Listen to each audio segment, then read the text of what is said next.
এই নিয়ামত দিল কে তোমাকে, এই নিয়ামত দিল কে? হাত দিল কে, চোখ দিল কে, মুখ দিল কে, চোখ দিল কে, করোনা নসিকা ত্বক দিল কে? তুমি কি কোনো দিন ভেবে দেখেছ তোমাকে এই নিয়ামত দিল কে? তোমাকে এই নিয়ামত দিল কে? উপস্থিত আজকের সবার মাননীয় সম্মানীয় সম্পন্ন আলেম দ্বীন, এই নিয়ামত দিল কে তোমাকে, এই নিয়ামত দিল কে? হাত দিল কে, চোখ দিল কে, মুখ দিল কে, চোখ দিল কে, করোনা নসিকা ত্বক দিল কে? তুমি কি কোনো দিন ভেবে দেখেছ তোমাকে এই নিয়ামত দিল কে? তোমাকে এই নিয়ামত দিল কে? উপস্থিত আজকের সবার মাননীয় সম্মানীয় সম্পন্ন আলেম দ্বীন, যখন তোমার ধনী হওয়ার আশঙ্কা তখন তুমি দান করো। নাম্বার 4, বিশ্বনবী বললেন যখন তোমার গরিব হওয়ার আশঙ্কা থাকবে তখন তুমি দান করো।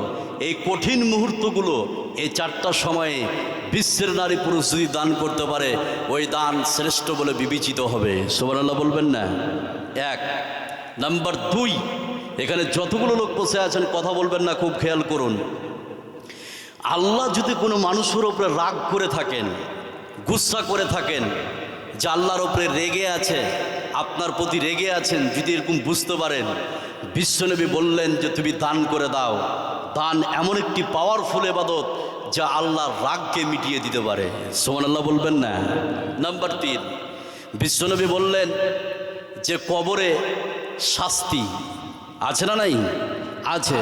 তো বিশ্বনবী বললেন দান এমন একটি পাওয়ারফুল ইবাদত, তুমি যদি দান করো আল্লাহর রাস্তায় তাহলে কবরের শাস্তিকে মিটিয়ে দিবে কে? আল্লাহ।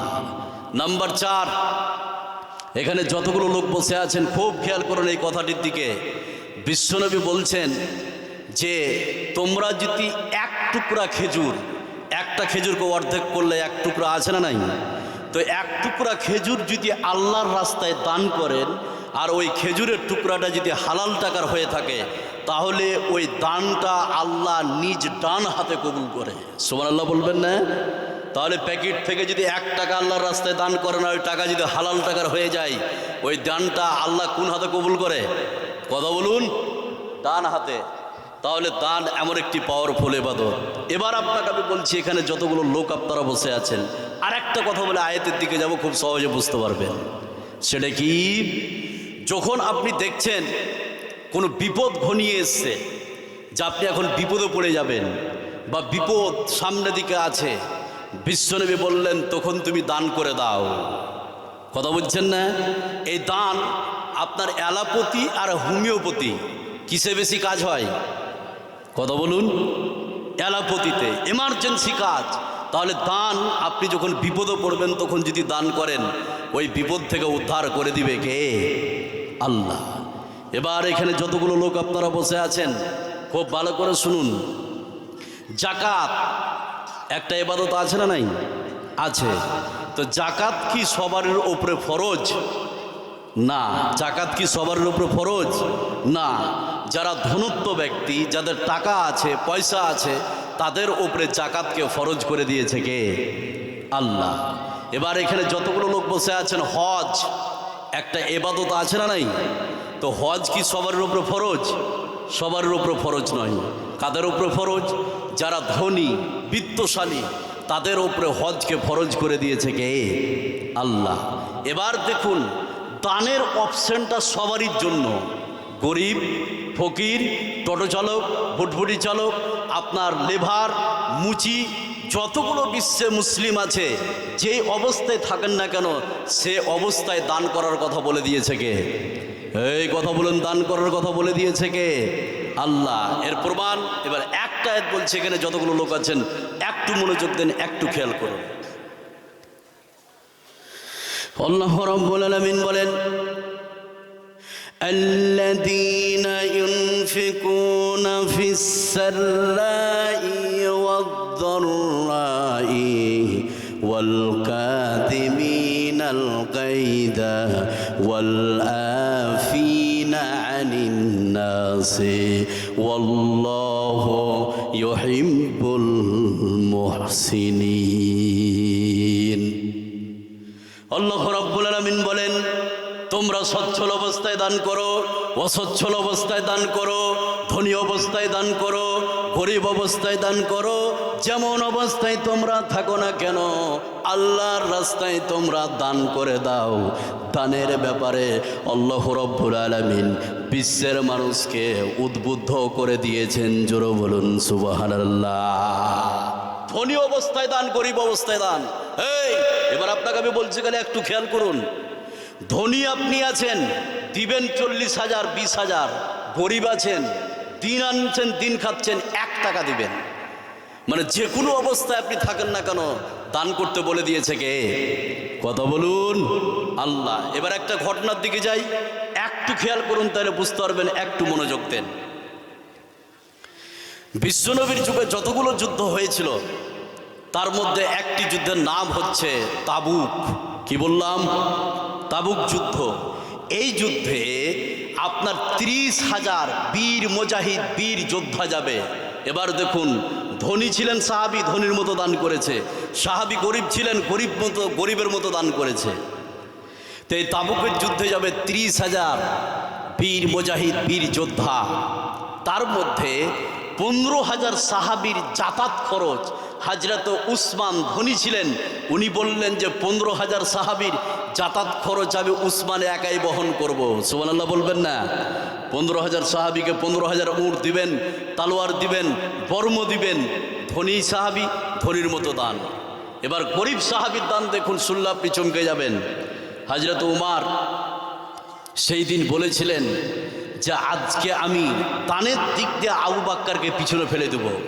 হযরত উমর দান নিয়ে আসলেন, নিয়ে আসার পরে বিশ্বনবীর হাতে দিলেন। বিশ্বনবী উমরকে বললেন, উমর তুমি কত দান নিয়ে আসলে আর কত বাড়িতে রাখলে? উমর বললেন, ইয়া রাসূলুল্লাহ, আমার বাড়িতে যা সম্পত্তি ছিল তার অর্ধেক আমি আল্লাহর রাস্তায় দান করে দিলাম। সুবহানাল্লাহ বলবেন না? এবার একজন গরিব সাহাবী, অত্যন্ত গরিব হযরত আবু বকর, একটা গামছাতে বা তলিয়াতে হালকা কিছু গম বা জব, এখনকার বাজারে বিক্রি করলে 5 টাকা হবে না, 2 টাকা হবে না, ওই দান নিয়ে এসে বিশ্বনবীর হাতে তুলে দিলেন। বিশ্বনবীকে বললেন, ইয়া রাসূলুল্লাহ, এই যে আমার দান। বিশ্বনবী হযরত আবু বকরকে বললেন, আবু বকর তুমি বাড়িতে কত রাখলে আর কত নিয়ে আসলে? হযরত আবু বকর যে বাক্যটি বলেছিলেন, কিয়ামত পর্যন্ত কোনো মায়ের বেটায় বাক্যকে কাটতে পারবে না। কি বলেছিলেন? সামান্য দান, 2 টাকা 3 টাকা হবে না এই বর্তমান যুগে। সেই দিন হযরত আবু বকর বললেন, ইয়া রাসূলুল্লাহ, আমার বাড়িতে আল্লাহ এবং আল্লাহর রসুলকে রেখে যা ছিল আমি সব কিছু আল্লাহর রাস্তায় দান করে দিলাম। সুবহানাল্লাহ বলবেন না? এবার এখানে যতগুলো লোক বসে আছেন, এতক্ষণ যে আমি কথা বললাম এটা আমার উপস্থাপনা। এবার আমি যেই কথাটা বলছি খুব খেয়াল করুন, তাহলে বুঝতে পারবেন। এই বিশ্বে পৃথিবীতে 6টি লাভের কথা বলবো, যারা হচ্ছে দানশীল ব্যক্তি, দান করলে কি কি উপকার আছে শুনলে চমকে যাবেন। আর 6টি ক্ষতির কথা বলবো যারা বিশ্বে পৃথিবীতে কৃপণ। এবার একটু মনোযোগ দেন আমার দিকে, তাহলে বুঝতে পারবেন। প্রথমে আপনাকে আমি যেটা বলবো সেটা হচ্ছে দানশীল ব্যক্তি। লাভ কি কি লাভ আছে? এবার 6টি লাভ আপনাকে বলছি, তাহলে একটু খেয়াল করুন, একটু মনোযোগ দেখ। নাম্বার 1, দানশীল ব্যক্তির 1 নম্বর লাভ, 1 নম্বর উপকার। সেটা কি? সেই কথা আল্লাহ পাক কোরআনে কারীমের মধ্যে বলছেন। আয়াতটার দিকে খেয়াল করলে আপনি বুঝতে পারবেন, একটু মনোযোগ দেন। আল্লাহ রাব্বুল